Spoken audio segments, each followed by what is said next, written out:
8వ తరగతి తెలుగు పాఠ్యాంశాలు. మొదటి పాఠం ఆంధ్ర వైభవం. ప్రక్రియ, గేయ ప్రక్రియ, ఇతివృత్తం, రాష్ట్ర కీర్తి. కవి కొండేపూడి లక్ష్మీనారాయణ. ఆంధ్ర వైభవం ప్రక్రియ వచ్చి గేయ ప్రక్రియ, ఇతివృత్తము రాష్ట్ర కీర్తి. కవి వచ్చి కొండేపూడి లక్ష్మీనారాయణ. మాతృభూమి రెండవ పాఠం మాతృభూమి ప్రక్రియ వచ్చి కథానిక. ఇతివృత్తం దేశభక్తి, కుటుంబ విలువలు.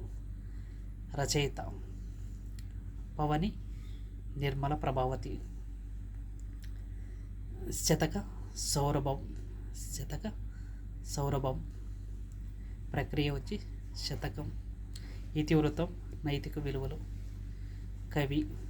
కవులు వచ్చి శతక కవులు.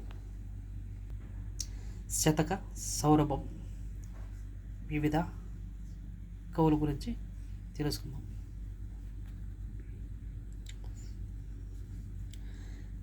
కవి పేరు, కాలము, శతకం.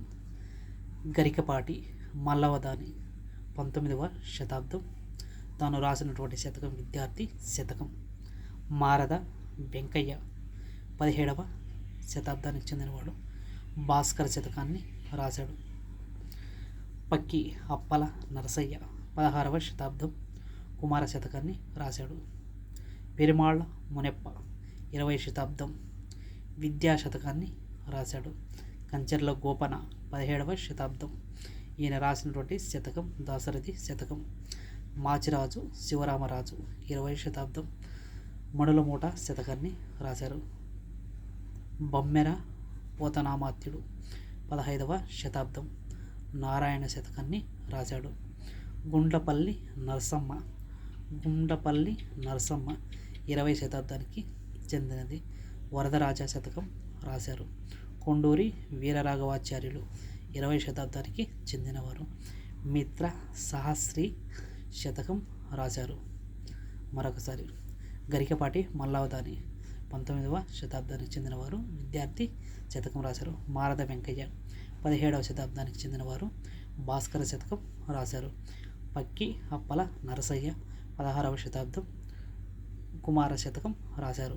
పెరుమాళ్ళ మునెప్ప 20వ శతాబ్దానికి చెందినవారు. విద్యా శతకం రాశారు. కంచెర్ల గోపన 17వ శతాబ్దానికి చెందినవారు. దాశరథి శతకం రాశారు. మాచిరాజు శివరామరాజు 20వ శతాబ్దానికి చెందినవారు. మణుల మూట శతకం రాశారు. బొమ్మెర పోతనామాత్యుడు 15వ శతాబ్దము నారాయణ శతకాన్ని రాశారు. గుండ్లపల్లి నరసమ్మ 20వ శతాబ్దానికి చెందినవారు. వరదరాజ శతకం రాశారు. కొండూరి వీరరాఘవాచార్యులు 20వ శతాబ్దంకి చెందినవారు.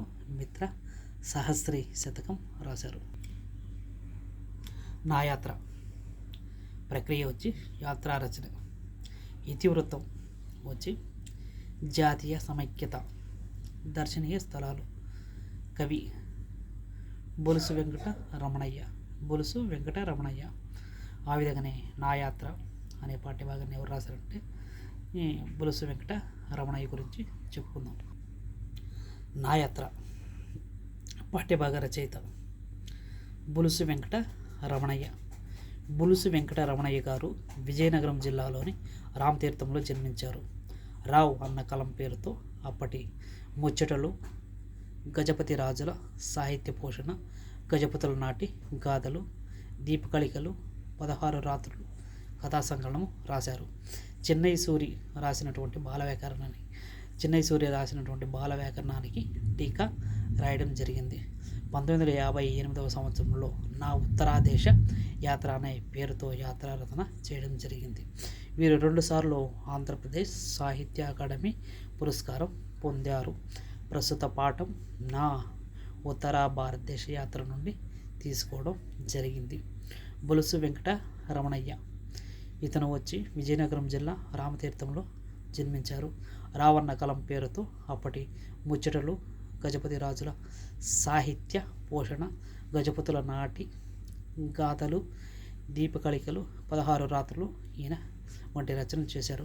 చిన్నయ్య సూర్య రాసినటువంటి బాల వ్యాకరణానికి టీకా రాశారు. 1958 సంవత్సరంలో నా ఉత్తరాదేశ యాత్ర అనే పేరుతో యాత్రా రచన చేశారు. వీరు 2 సార్లు ఆంధ్రప్రదేశ్ సాహిత్య అకాడమీ పురస్కారం పొందారు. ప్రస్తుత పాఠం నా ఉత్తర భారతదేశ యాత్ర నుండి తీసుకోవడం జరిగింది. సందేహం అనే పాఠ్యభాగం ఖండకావ్య ప్రక్రియకు చెందింది. సందేహం అనే పాఠ్యభాగం ప్రక్రియ వచ్చి ఖండకావ్యం. ఇతివృత్తం కష్టజీవుల శ్రమ. రచయిత గుర్రం జాషువా. సందేహం అనే పాఠ్యభాగం ఏ ప్రక్రియకు చెందిందంటే ఖండకావ్యానికి చెందినది. ఇతివృత్తం వచ్చి కష్టజీవుల శ్రమ. రచయిత వచ్చి గుర్రం జాషువా. కవి పరిచయం తెలుసుకుందాం. గుర్రం జాషువా 1895-1971 మధ్యకాలానికి చెందినటువంటి వ్యక్తి. గుర్రం జాషువా ఇతను వచ్చి వీరయ్య లింగమ్మ దంపతులకు గుంటూరు జిల్లాలోని వినుకొండలో జన్మించారు. ఈయన రచనలు గబ్బిలం, పిరదౌసి, ముంతాజ్ మహల్, కాందీశుకుడు, బాపూజీ, నేతాజీ, నాగార్జునసాగర్, ముసాఫరులు మొదలైనవి ఇతను చేసినటువంటి రచనలు. ఈయనకు బిరుదులు కవి కోకిల, కవితా విశారద, కవి దిగ్గజ, నవయుగ కవి చక్రవర్తి, మధుర శ్రీనాథ, విశ్వ కవి సామ్రాట్ అనే బిరుదులు ఉన్నాయి. ఇతను రాసినటువంటి సత్య హరిచంద్ర నాటకంలో ఈయన రాసిన పద్యాలు వినని తెలుగు వారు ఉండరు. ప్రస్తుత పాఠ్యాంశం గబ్బిలం నుండి స్వీకరించడం జరిగింది. కవి పరిచయం మరొకసారి. గుర్రం జాషువా ఇతను వచ్చి వీరయ్య లింగమ్మ దంపతులకు గుంటూరు జిల్లాలో వినుకొండలో జన్మించారు. గుర్రం జాషువా వీరయ్య లింగమ్మ దంపతులకు గుంటూరు జిల్లాలోని వినుకొండలో జన్మించారు. ఈయన రచనలు గబ్బిలము, పిరదౌసి, ముంతాజ్ మహల్, కాందీశకుడు, బాపూజీ, నేతాజీ, నాగార్జునసాగర్, ముసాఫరులు మొదలైనవి. ఈయనకు కవి కోకిల, కవితా విశారద, కవి దిగ్గజ, నవయుగ కవి చక్రవర్తి, మధుర శ్రీనాథ, విశ్వ కవి సామ్రాట్ అనే బిరుదులు గలవు.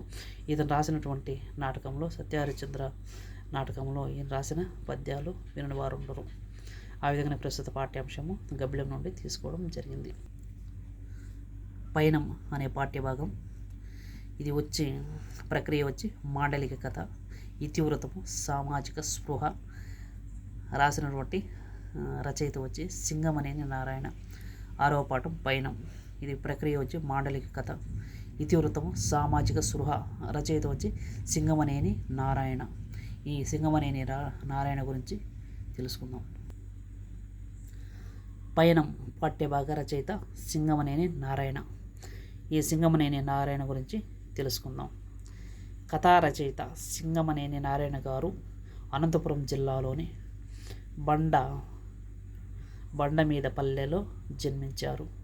సంజమ్మ, రామప్ప వీరి యొక్క తల్లిదండ్రులు. ఇతని యొక్క రచనలు సీమ కథలు, జూదం, అనంతం, సింగమనేని కథలు అనే పేర్లతో కథా సంపుటాలు రాశారు. వృత్తిరీత్యా ఇతను ఉపాధ్యాయుడు. ఆంధ్రప్రదేశ్ ప్రభుత్వం నుండి కళారత్న, తెలుగు విశ్వవిద్యాలయం నుండి సాహిత్య పురస్కారాలు లభించాయి.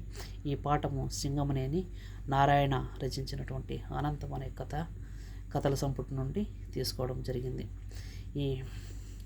ఈ సింగమనేని నారాయణ గురించి మరొకసారి చెప్పుకుందాం. ఇతను కథా రచయిత సింగమనేని నారాయణ గారు అనంతపురం జిల్లాలోని బండ మీద పల్లెలో జన్మించారు. సంజమ్మ, రామప్ప ఇతని యొక్క తల్లిదండ్రులు. ఇతను రాసినటువంటి రచనలు ఏమంటే సీమ కథలు, జూదం, అనంతం, సింగమనేని కథలు అనే పేర్లతో కథా సంపుటాలు వెలువడ్డాయి. ఇతను వృత్తిరీత్యా ఉపాధ్యాయుడు. ఆంధ్రప్రదేశ్ ప్రభుత్వం నుండి కళారత్న, తెలుగు విశ్వవిద్యాలయం నుండి సాహిత్య పురస్కారాలు లభించాయి. ప్రస్తుత పాఠ్యాంశము నారాయణ గారు రచించినటువంటి అనంతం అనే కథల సంపుటిలోనిది ఈ పాఠ్యాంశం.